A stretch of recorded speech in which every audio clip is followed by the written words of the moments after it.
this is the Retro Bear back once again in the gaming pantry. Where else would I be? We are on air, as recorded, for a very special happy birthday to me edition of Pickups.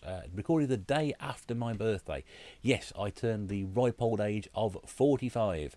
I know I don't look a day over 53. Thank you very much indeed. Quite bizarrely, we had a birthday card from one of Mrs. Bear's relatives wishing me a very happy 50th birthday. I'm not sure whether they were being ironic or taking the piss. I don't really know. Which all remains to be seen if I ever bump into them ever again. Only joking. Yes, so as you may have gathered, it's a special birthday edition of Pickups. Just a few bits to show off, really. Nothing, not a great pile of stuff, but I have some things to show off, which I thought I'd share with you. Some people will have known it's my birthday because I did mention it last week. Do try and keep these things a bit quiet, but it just sort of sneaked out, and then everybody's been wishing me happy birthday, which has been very nice. Those who have passed on wishes, thank you very much indeed. Had a very nice, relaxing, quiet day for most parts. Other parts, well, actually went out and did stuff, and bumped into a few YouTubers. Well, I say a few, two of them, and their other halves, which was wonderful to see, especially when you consider how far they'd come and where I met them. But we will get to that in a moment. Let us address the game in the room. And I thought really as a celebration, this was a celebratory game for Thingy the Hedgehog. This is Sonic Generations on a PlayStation 3. I think this was a 20th anniversary Sonic game. Would I be right in saying that? I might be, I don't know. He's close to 30 now, isn't he? I'm not going to sit here and read that because it'll just hurt my eyes. Yes, 20th anniversary for Sonic. So Sonic celebrates 20th. I'm celebrating my 45th. We'll talk about this. This game I actually got for Christmas 1 year from a friend of ours. Oh, it's a great game. If you've never played this game, it's worth picking up. We haven't got a copy of it. Pick it up because it mixes all the good stuff about 3D Sonic with all the great stuff with 2D Sonic, and tends to leave all the crap stuff of 3D Sonic out as well. It really is good. Two Sonic's two way to play. Honestly, it will, you know, if you got fed up with playing Sonic games in 3D that were rubbish, give this one a go. It might just sort of rekindle your interest a little bit. It's not overly cheap to pick up. You're paying a few quid for it still. I've been lucky to have that for a present, and I managed to pick one up for £3 as well, or £2.50 and trade it in to help buy someone else. But yeah, do pick it up if you can do it. It's worth finding out, and if you do like Sonic the Hedgehog and you haven't got it, pick it up. So yeah, birthday pickups. What did I get gaming related for my birthday? I got a great cake, which was fantastic, and Mrs. Bear has gone once again above and beyond the Call of Duty for somebody who had to put up with this for so long. She picked up this great sort of design for it on a cake. It like got must have it specially made or designed. It got Happy Birthday Retro Bear on it out of plastic. It was really good. It was like stuck in the middle of the cake. It was fantastic. I keep trying to tell her my name's Russell, but she insists on calling me Retro Bear. I don't insist on it. She just something she says now all the time. And there was a great card she got me in the shape of a Nintendo NES controller. Oh, it was great. Yeah, so she really does sort of make an effort to try and get me stuff that's going to be interesting for me in terms of game related. I try not to insist on everything to be game related, but she does so. So there's been a lot of talk lately about me moving my collection around and sort of moving some stuff into areas I'm not overly happy with, confident with, worrying me a little bit, the loft or the shed, because I've now got a shed I can use in the garden. New shed, it's a relatively new shed, it's only about 12 months old, I think it is. So I might put some sort of insulation in there. We're thinking about basically sort of moving boxes of boxes, so big sort of plastic curver boxes full of boxes and manuals into there, and then putting all my discs. So for example, I'm probably going to keep the wall away because that's a bit of an iconic legend that now. I'd hate to get rid of that. But you know, piece of my PlayStation wall which sits over there is to take all those off the shelf, put all the discs into binders, possibly with the manuals if I can do that, or put the manuals into another binder, and then put all the boxes into a big curver box and then put those away for storage. And then what I can do is drop a couple of these in, which is the silica gel, which I think Bill at Betty Hall Clinic recommended in one of his videos ages ago. So you're like, if you're going to store stuff in places like that, you know, put all your games in a box, one of these like sealable plastic containers, drop a couple of those in there, and that hopefully should take care of any sort of damp getting into them. So I might try and take my discs out of there, keep my discs in the house. Obviously, I don't want to be going to the shed in the deep midwinter to get a copy of Ridge Racer out, because that would be just stupid. But that, the idea is I can move all the boxes out of there. I can put all the little things into plastic containers and plastic wallets, and then I can keep those stored much better. And then I've got more space on the shelf, and I can bring the collection more into the room. So take it out of other rooms elsewhere in the house and put stuff on the shelves here. I don't know. So she bought me some of those. So, yeah, silica gel packets. The stuff you find in box of trainers you throw them away? You're not meant to eat because it's bad for you. Yeah, killed you possibly. I don't know. So some of those. But you think, what a weird birthday he's having. No, but seriously, stuff like that is the sort of thing I appreciate. If you're a younger person watching this, it ain't all about getting new trains and PlayStations for your birthdays anymore, mate. When you get to our age, you'll be cockaroo to get some silica gel. I ain't saying that ironically, you would be. Also, as well, those who've seen my disc cleaner, I know some people, it's got the people, I mentioned Bill. Bill didn't like my disc cleaner at all. He's used it before, he said it's a load of crap. We're all entitled to our own opinions. I think it's all right. So these are really hard to come by now. The actual manual disc unit I've got, which I can't quite reach here because if I do everything, it'll fall over and crash on the floor, and then it'll be a bit of a disaster. And I may have to edit something for the first time ever. It's like a wheel, okay, and then there's a grinding disc on the wheel. There's a compartment. You open the disc, put the disc in. You put some fluid on the disc first, put there, and then you got a wheel. You manually crank it, spin it around a couple of times, couple of goes over with the fluid, take it off, dry it, then you sort of use a sort of what cloth it's called, a cloth. I can't even remember what it's called now.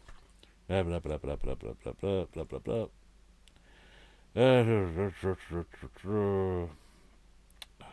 can't remember what it's called now. Anyway, it's sort of like a rubbing cloth which sort of takes all the sort of, you see like a Catherine wheel design on the back of some dishes, that takes all that off there, give it a clean over. It should remove all the surface scratches. It doesn't do the deep scratches. I've used it on most of my stuff that's come in and has been absolutely fine. It's only ever failed in a couple of discs where I've got some really deep scratches on there where I don't think those discs are salvageable anyway. Generally got a very good success rate on this sort of thing. So this is the sort of thing I'm talking about. There's your wheel, there's your sort of cloth, that's your fluid, and there's a sort of cleaning cloth behind there. And because these things are getting bloody hard to get, she's actually picked me 4 of these up. So that'll keep me going for quite some time now. I think they do about 30 odd discs each. I mean, I've done quite a lot of my discs over the years. And to be honest with you, I only tend to buy discs that were particularly good. I've been a bit more picky now over the years, so there are some I haven't had a chance to get through. So at some point in the future, I should go through all my discs and start cleaning them with these. But yeah, so whatever your opinion on those are, I've always found them they're pretty good. But I think honestly, once these 4 run out, I am then going to be really sort of stuck for a disc cleaner. And I can't remember the name of those PJF ones or whatever they are, but they don't seem to come around very often at all, ever. If you can find one, they are incredibly expensive to pick up. I'd like a decent one though, but they'll do for now. But then the third thing she got me was something gaming related, so that was sort of helped my collection. So she's obviously been very, very thoughtful about things I need for my collection. I need to sort my storage out. I need to sort my disc cleaning out, because I do, there's nothing more therapeutic at the end of the long weekend, picking some games up and cleaning the discs and making sure they're all okay. And then she did get me this, which was probably my favourite present of the lot I've had all weekend. She bought me a Master System control stick. Ta-da! Sorry about the lighting here again this afternoon. It's really terrible, but there we go. So the Master System control stick, which I think is absolutely a lovely looking thing. Look at that style, that gear stick. It's like something you find in a car. I just love that. It's so 80s. It really is. And of course, Mrs. Bear bought this, and being Mrs. Bear buying it, she's not only bought it, made sure it works and got it for a good price, but she's also given it a clean and a service. So this is great when she's got her abilities with a qualification to do these things, electrical things, and taking joysticks apart and what have you. This is brilliant. But yeah, I mean, that is the most ridiculous looking joystick I've ever seen in my entire life, but I've always wanted one of those. Ever since I've got a Master System, always wanted one. So there we go. Brilliant. So those are the 3 gaming related items I had for my birthday. I had some cash as well, which I've invested. That's a good way to put it. Invested into it, isn't it? Yeah. Lovely. So that was good. And of course, being the Retro Bear and my affiliation with buckets, obviously I could have nothing else last night but a bucket of chicken for my birthday dinner. Birthday dinner. My birthday dinner, a bucket of chicken. Because we all know Bears like bargain buckets. Nothing. What else can I eat? What else can I eat? Apart from porridge. I don't know. Yeah, so I got some cash for my birthday because people really don't know what to get me. They got absolutely no idea. So I took myself off down to Vintage Gamer, which I've mentioned before. I'm going to squeeze around. New mug as well. Eat, sleep, watch Pointless. Repeat. I've become slightly addicted to the quiz programme Pointless because I tend to get home from work about 5:15 now. And I tend to sort of catch pretty much most of an episode. And it's very easy to get addicted to programmes like that. So she bought me a mug with Pointless on it. Jolly good. Right, what else? Yeah, so I went to Vintage Gamer in Colley Gate, which I've been to a few times now. Did a video at the end of August, beginning of September, when Big Game Al and Eddie and John Retro Kit came there, popped over. They came up and down from wherever they were on a bank holiday Sunday. We did a couple of game shops there, and I thought, well, I'll pop in. I haven't been back since then, so I thought I'll pop in and see what they got. Got me. People sent me some stuff to get some things with. They don't want to get me, so I'll pop down there with a few quid in my pocket. And I open the door, and there's two people at the counter. Quite busy. There's two people at the counter, and of course we're all wearing face masks nowadays, aren't we? So when you go into shops, unless you know somebody really, really well, it's very difficult to recognise people. And I say that maybe my advancing years that put this on, because first thing this guy, he's standing at the counter, he sort of looks at me and he goes, sort of gives me a quizzical expression. He sort of nudges his mate and he goes, "It's Retro Bear." He said, "Did you tell him we were coming down?" And he sort of looked, his mate looked at me and said, "No." And I sort of looked again. I thought, hang on a second, that's Glory Hunter, Scott.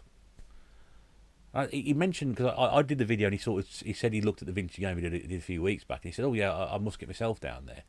And I said, "Well, if you are coming down, let me know." And I think they just come down. I think they come down on the spur of the moment thing. And he got with him Wishwash Lewis, who I didn't recognise at all, because I think the last time I saw videos Lewis's, I must again not been on top of videos, thing, his hairstyle was slightly different.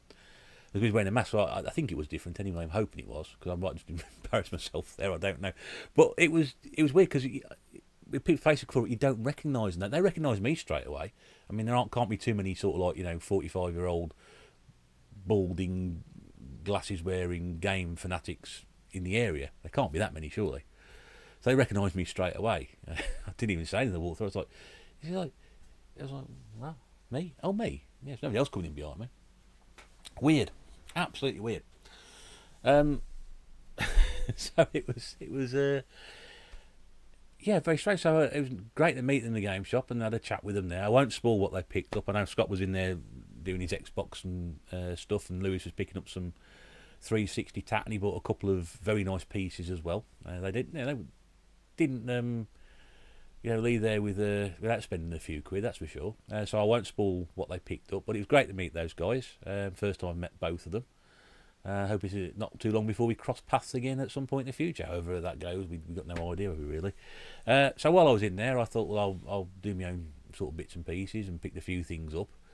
But yeah, it's great just to walk to my local game shop, literally within a mile from where I live, and people have sort of come from 30 or 40 miles away. I think they're based over towards the East Midlands. I mean, I'm more sort of west. Birmingham's in the middle, and we're sort of either side of that. But yeah, it was just great to bump into people. It never happened before. So when I went to the Birmingham gaming market last year, a couple of people recognised me. Cybersnake and Craig's here again. They recognised me from YouTube, but that's the first time other people are sort of like, so, hang on a second, it's him. One of these days, someone will recognise me on the street. That'd be nice. Oh, that'd be nice. Anyway, so yeah, I thought I'd pop with the Vintage Gamer, and I picked a few things up, which is lovely. So spent a lot of time in there again. I could spend all day in that place, just going through everything with a fine tooth comb.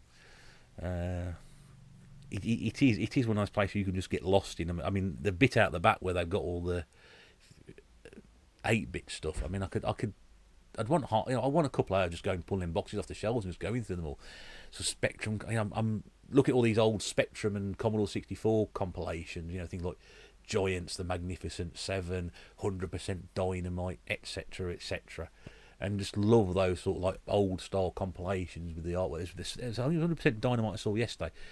Spectrum compilation. I think he got WC Le Mans, Double Dragon, Afterburner, and something else. I thought, ooh. But it was missing the plastic insert where all the tapes went on the inside, so it was just basically 4 loose tapes and some instructions in the box rattling around. I thought, don't know, it was a bit better looked after. I might have gone for it, but I like stuff like that. It reminds me of 8-bit gaming when I was younger. So what did I pick up? So, got some Master System stuff to show off because I've been hammering the old Master System again. Running out of space in the Master System. This is probably it's filled its space on the shelf, which is why the silica gel comes into play. That's all we'll have to see. Because I might be able to get more of these in the future. Because I want to collect more Master System games this year, and I have done. So what have we got this week? First up, bit of a cheapy one. This one, but great to see there's a Woolworth sticker on it. God, I love it, and the Sega stickers on the front of it as well. And this is World Grand Prix. It's not a particularly hard to find game at all. It's a Grand Prix game, so I love my racing games. Great thing about this one though, it is a very, very good condition copy. Let's just show you that there. Just make sure the cartridge is around the right way because Stu will complain. But yeah, that's a really nice looking manual to go with that. Nice clean clean cartridge. Yeah, it's just a Grand Prix, it's just a racing game at the end of it on the Master System. Nothing special about it. Not particularly expensive either. And there you go. World Grand Prix Woolworth sticker, $12.99. There's the Sega sticker which goes down the side. I can't even find that on the CEX website, but like I said, they got loads of copies of that in there, so it's not a hard to find game.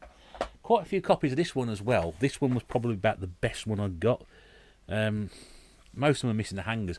I said it's the whole business of me getting a bit way too picky with some of my stuff I'm picking up now.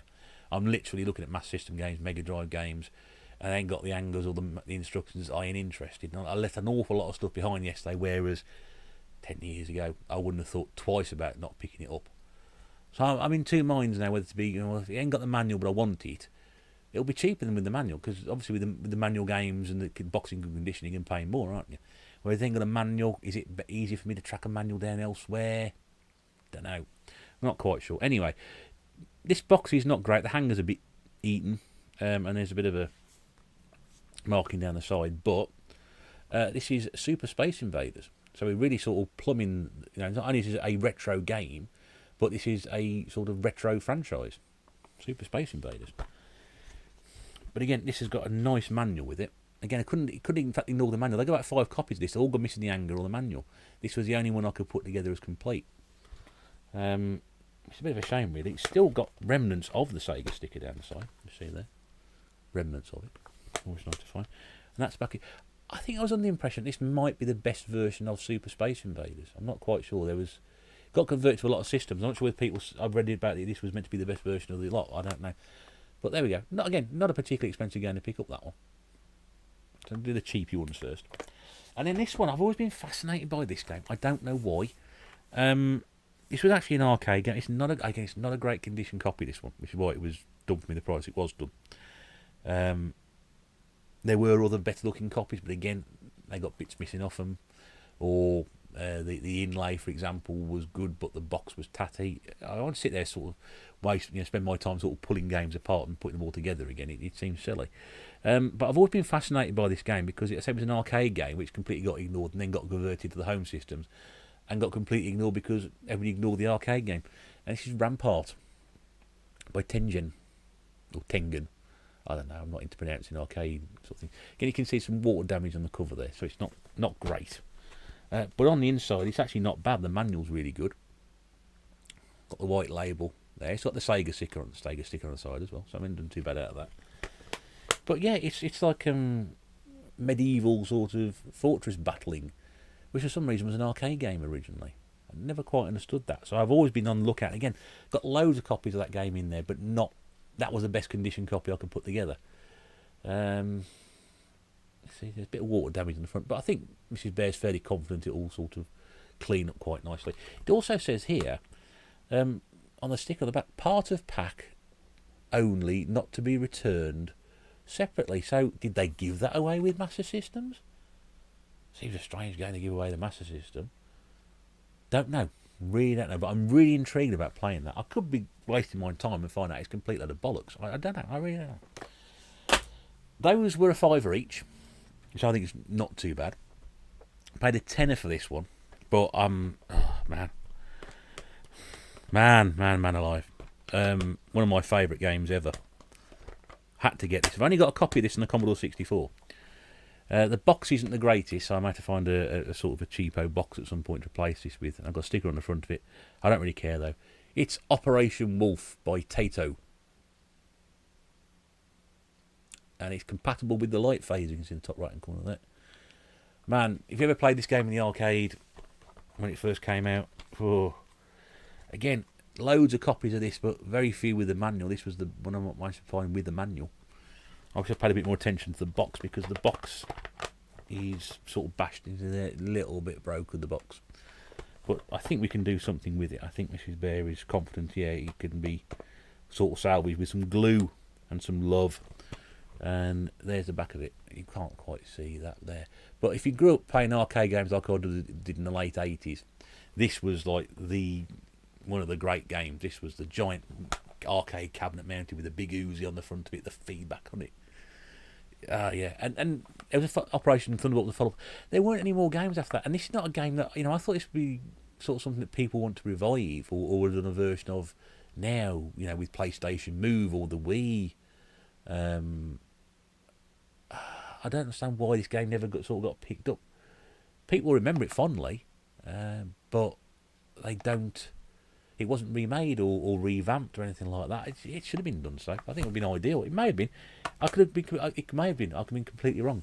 But I've been after that for absolutely ages. I'm just ashamed about the bloody box. But anyway, tenner for that one, which I thought was all right. Now I've been on a bit of a kick with this particular character, and lo and behold, I walk in there and find a really nice copy of this game on the Mega Drive. I've already got it on the Master System, but that doesn't bother me. This is on the Mega Drive Pac-Mania. And this is a lovely copy. I mean, that is hanger nice and... I say it's got a stiff hanger, but we could go into other territories there. But that's really, really nice. Really like that one. In fact, it was on the very first shelf I saw in Mega Drive games. I thought, I hope that's in good condition. And it was. I was absolutely chuffed with that. It also comes with the Sega poster, which had all the games come out for it, which was great. I love to see things like that in there. And then here's the inside for you. So again, manual in very, very good condition. The cartridge is beautiful. And it's got a Sega sticker on it as well. This has got absolutely everything on it. Now, I think a mint copy of this in CEX, I think they sell for 20 quid. I mean, I think that's probably about as good as mint as you can. I don't like the word mint. Is there anything wrong with this? The box is pretty, box is in good condition. The cover, a slight wrinkling on it, but I don't think there's water damage. There's no cracks or ripping on the case. I mean, I think that's a pretty... Got that for a tenner. I think CXL there's for 12, 15. I think that was a bargain. I really do. It's a fantastic condition copy. The cartridge is in great condition. Box is fantastic. It's got the poster in there. I mean, the manual's got a slight bend on it, but good grief. I think that's a belting price for that. So that took me to 35 quid. I did pick up a copy of... on the N64, Turok 2, Seeds of Evil, and nearly fell over when he said it was 25 quid. Box complete, but it was really good condition.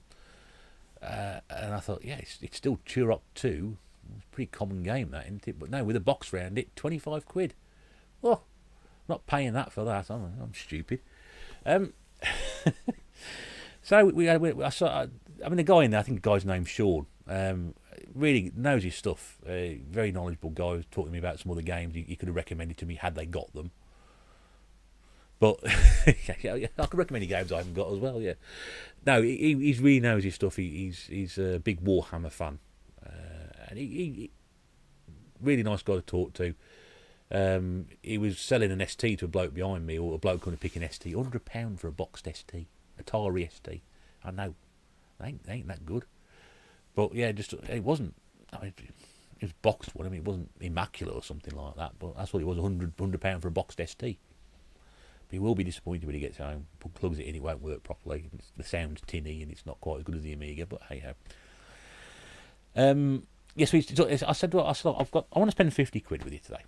And people are sort of falling off their stools, spitting their coffee out. You shouldn't be doing that by now. The last 3 videos I've done pickups wise, I spent 50 quid on 6 or 7 games. You should not be surprised now. It's still going to be hard for you to hear, but you shouldn't be surprised. And I said, I'm looking at getting some, box SNES game box. Oh, there's two really fantastic condition copies of Chip and Dale Rescue Rangers on the NES. One in the box protector at 25 quid, and the other one was, I think, 20. I sort of thought, hang on a second, I've got that on the mini. It's on the mini NES, that game, so I don't really need I've got it somewhere. I don't really need that one. That's just going to be sort of like a showpiece. Now I don't really want something like that. So we're talking through SNES games. He said, well, what box games? He said, well, there's some sport. I said, I bought sports games a couple of weeks ago. I don't mind racing games. We've got that game and I've got that game. And I said, what about NES? And he said, well, you said the box. He said, I can't probably do anything that we got here box for the price you want. He said, what about loose? So I don't mind loose on the NES because it's got the label on the side. It's nice to look at. And so I haven't really got a massive NES collection anyway, so it's not going to sort of make any difference if it's boxed or loose. So we looked at the game. He said, well, what about that one? And I thought, well, I played that off emulation. I said, oh, nice clean, we brought it down. He said, well, usually we're doing this at 20. He says, but I can do it for 15 with the other one, so that's your 50 quid. And I was like, So I thought about it, as I do. I said, yeah, right, that's fine. And I got home and found this game loose sold in CX. They sell it for 25. And even the, I think the voucher trading is 16 quid. So even if I take it to CX, I make £1 on it. I'm not going to do that. But so for the sum of £15, and it's the second game in this series. Second game in this character series I own now, which is rather good. It's Kirby's Adventure on the NES. Got a little mark on the front of the case there, but I mean that's not really part of it. You'll see that the important thing is that the label is intact. That's very important. It's all stuck down and everything else. And there's like a gold label on the back of that one, which is very strange.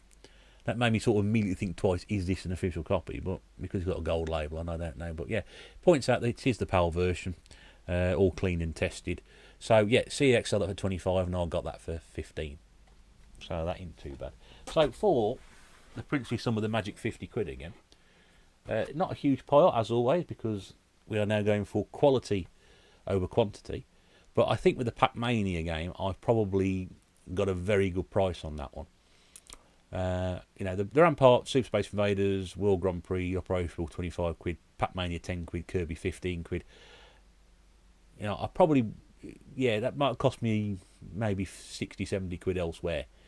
But yeah, that's not bad at all. I was really happy with that. And once again, my thanks to Vintage Gamer for producing a great deal and some great games and some fantastic stuff in there. I nearly decided to buy a copy of Frostbite in the 2600, but I didn't because the cartridge inside, I think there were two cartridges. There's two knocking around. I think there's two different colour boxes. There's a blue box, which I think has got the white label for Frostbite on it, and then I think there is an aqua blue one with an aqua blue Activision 2600 cartridge, which is the one I remember, and this one was the blue box with the white label on it, which isn't the one I know. I also know there's a guy on eBay selling that for about £10 at the moment with some you haven't got the official instructions. This has got the instructions and the cartridge, but no inlay for the 2600. So I nearly bought that, but there are some other things in there. I still got a little bit. I still got about 30 odd quid less. So I may go back and spend some more money in the future, but I'm going to try and go a bit more prepared so I know what I'm sort of buying, because I just tend to walk around picking. I like to buy that, and I'm leaving stuff on the shelf that I don't want to buy that. I don't want to buy that. But there were things that there was a box. There's a Super Smash TV without the instructions on the Mega Drive, which I probably should have got now. Talmit's Adventure, which is a game which has memories for me. Might have memories for the people. You may know it as Marvel Land if you played it on a Japanese import. Just got some fun memories for me, that game. I've got quite a few copies of that as well. And I still want to get a copy of Madden 95 on the Mega Drive. Why? Because it holds memories for me. I remember I played that game to death back then. So that's it. But yeah, there's loads of great stuff in there, and I was in there for probably a couple of hours, and I could have easily been there another couple just by going through all the stuff. No Wii games. Well, they've got Wii games, but I've got them all. Every single. Even Scott mentioned it to me. He said there aren't any Wii games there that you want. I said no, I've got them all. So I get to the point now where I start going through all these games, and he's got 50, 100. I've got every single one of them. That's how it is when you've got 600 Wii games. But happy with that. Had a great birthday. Met a couple of YouTubers. Mrs. Bear was fantastic all day yesterday. It was great spending time with her as well. Some great gifts from family and friends. Some great stuff I picked up. I got to meet some YouTubers, and now you have this video as a video, what's the word, celebration of my 45th year on this planet of Earth.